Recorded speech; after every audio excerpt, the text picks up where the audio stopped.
एक तपते हुए रेगिस्तान के बीचों बीच एक नन्ही चिड़िया रहती थी। उसका जीवन दुखों का एक अंतहीन सिलसिला था। वह गंभीर रूप से बीमार थी। उसके कोमल पंख झड़ चुके थे और शरीर पर एक भी पंख नहीं बचा था। वह उड़ना तो दूर, ठीक से चल भी नहीं पाती थी। न रहने को घर, न पीने को पानी और न ही खाने को दाना। वह बस जलती हुई रेत पर अपनी मौत का इंतजार कर रही थी। एक दिन एक सुंदर सफेद कबूतर उस रेगिस्तान के ऊपर से गुजर रहा था। वह बहुत खुश और शांत लग रहा था। चिड़िया ने हिम्मत जुटाकर उसे रोका और पूछा, भाई तुम कहाँ जा रहे हो?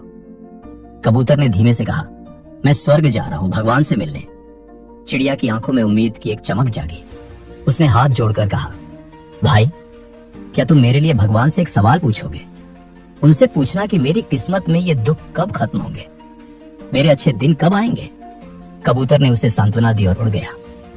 जब कबूतर स्वर्ग पहुंचा और देवदूत को चिड़िया की हालत बताई तो देवदूत ने अपनी किताब देखी और उदास होकर कहा, भगवान ने उसके भाग्य में 10 साल का दुख और लिखा है, उसे अभी और तड़पना होगा। कबूतर को बहुत बुरा लगा। उसने पूछा, क्या कोई रास्ता नहीं है जिससे उसकी मदद की जा सके?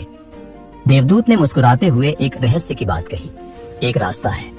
उसे कहना कि वह हर हाल में शिकायत करना बंद करे। वह यह देखना शुरू करे कि उसके पास अभी जो कुछ भी है वह दुनिया में कई दूसरों की तुलना में कितना बेहतर है।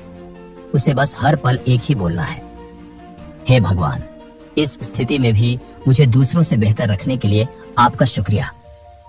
कबूतर ने वापस आकर चिड़िया को भगवान का यह संदेश दिया। चिड़िया ने तय किया कि वह अब अपनी किस्मत को नहीं कोसेगी।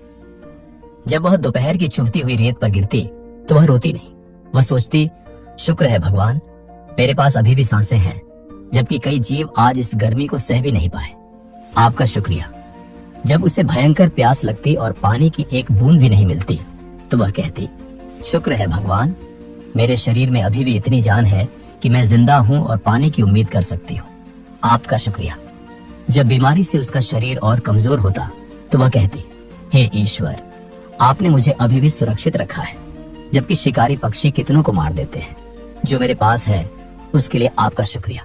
धीरे धीरे चमत्कार होने लगा। जहाँ चिड़िया शिकायत करती थी वहाँ अब शुक्रिया के शब्द थे। जैसे जैसे उसका मन हल्का हुआ उसके शरीर पर नए और रेशमी पंख आने लगे। देखते ही देखते उस सूखे रेगिस्तान में काले बादल छा गए। मूसलाधार बारिश हुई और वहाँ एक सुंदर तालाब बन गया। चिड़िया अब पूरी तरह स्वस्थ थी और नीले आसमान में ऊंची उड़ानें भर रही थी। ठीक 10 दिन बाद कबूतर फिर वहीं से गुजरा।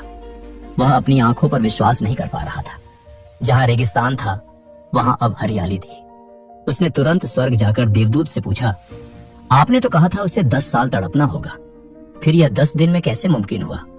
देवदूत ने गंभीर आवाज में उत्तर दिया, हाँ, उसके भाग्य में 10 साल का दुख था, लेकिन जब उसने दूसरों की तुलना में अपनी नेमतों को देखना शुरू किया तो उसकी कृतज्ञता ने उसके कर्मों के बोझ को जला दिया।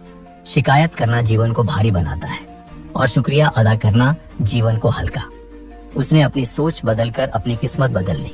दोस्तों, हम अक्सर यह गिनते रहते हैं कि हमारे पास क्या नहीं है, लेकिन अगर हम मुड़कर देखें तो हमारे पास जो है वह दुनिया के लाखों लोगों के लिए सिर्फ एक सपना है।